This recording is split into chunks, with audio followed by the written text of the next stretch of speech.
So one question I get from a lot of people is, hey Alan, how should I start up my handyman business? Like physically, how should I go about it? Well, this is what I typically recommend for people. If they have a full-time job, I recommend staying with your full-time job and then working part-time in the handyman business as much as you possibly can. Maybe that's gonna look like nights and weekends. Maybe you work 4/10s and you have Friday off and you can devote Friday to your handyman business. That's what I would recommend. And I would recommend setting up your handyman business in a certain way where you know that when it does come time to launch it full time, you know that you can physically and financially do it. So take your salary that you would make from your full-time job. So say that's $60,000 a year, $80,000 a year. The number doesn't really matter. But apply that number to your pricing equation. And you can find that pricing equation on many of our YouTube videos. Also, we have a book out called the Handyman Pricing Handbook.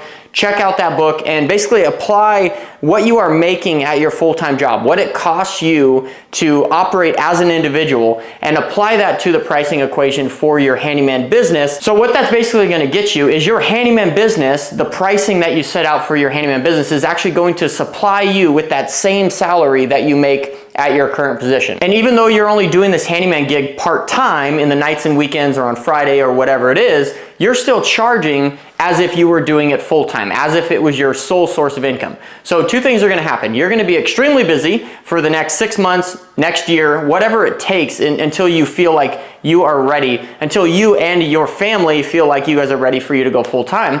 And another thing is you're gonna be making a whole lot more money than you just were at one job, because you're basically gonna be working two jobs that are going to be bringing in a lot of money. I think that's one of the biggest problems that most people encounter when they're talking about starting up this business and they're doing it part-time even though they have a full-time job, is they're like, oh, well, I'm only doing it part-time, so I don't really need to make that much money. And they start out charging 20 bucks an hour, 50 bucks an hour, whatever it is in their handyman business because it's just a side gig. And then when they go to launch full-time, they realize very quickly that they're making a lot less money than they were at their regular job, just simply because they aren't charging enough in their handyman business to begin with. So even though your handyman business is a side gig for now, if you plan to go full-time and launch full-time, you need to be charging as if that was your sole source of income. And then another thing that's interesting to think about when it comes to running and owning your own handyman business. We have one guy in our coaching program that just shared his end of the year numbers for 2023. It was his first year in business. And he said that he made considerably less amount of money this year in the handyman business, whereas last year at his full-time income, he made over $100,000. Whereas this year in his handyman business, he made, about $45,000 actually take-home pay in the handyman business. But he said with this handyman business, he was able to spend more time with his family, he was able to be home more often, and he was able to help out with his kids' sports more. So I believe that success, wildly is measured in a financial sense of how much money you actually make, and that's what makes you successful. I would say that's completely wrong, and I would say what actually makes you successful is freedom and time, because you can always make more money, you cannot make more time. So I believe that even though he's made less money than he did last year, he's actually acquired and made more freedom, which I think is more success. So I would say this year, even though he's made less money, he's been more successful because the money will come. The money will come. As you get busier, as you grow this business, the money will come. But really, at the end of the day, what you need to focus on for this handyman business is the freedom aspect. And that's really where the success is found.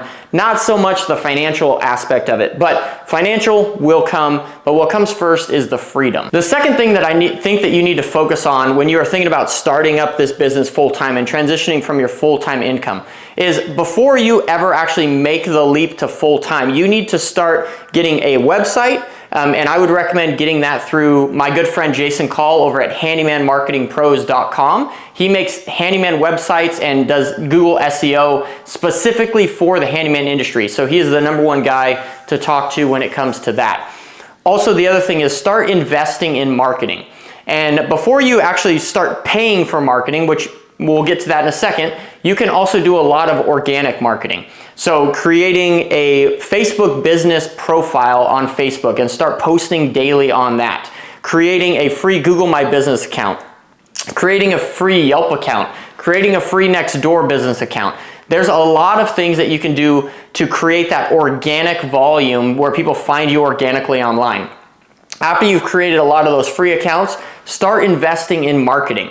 The thing that I started investing in, which isn't for everyone, is I started investing in Yelp. When I started my business, I got the free Google profile, I got the website, and then I started paying for Yelp. I paid $300 a month for quite a few years on Yelp. I pretty much built my business on that, and it was absolutely fantastic. Whether or not Yelp is perfect for you or not, you're the only one that can answer that. The best way to figure that out is to go to Google and type in handyman near me, whatever town you're in, and see which advertising platform comes up first. So for me, it's Yelp. Yelp comes up first. It says, the top 10 handyman in, Roseville, California. So that's why I decided to invest in Yelp. So basically what that means is Yelp is paying the most to Google to get put first out when you search for that on Google. Now, ultimately, the best thing to do with your money is to invest in Google advertising.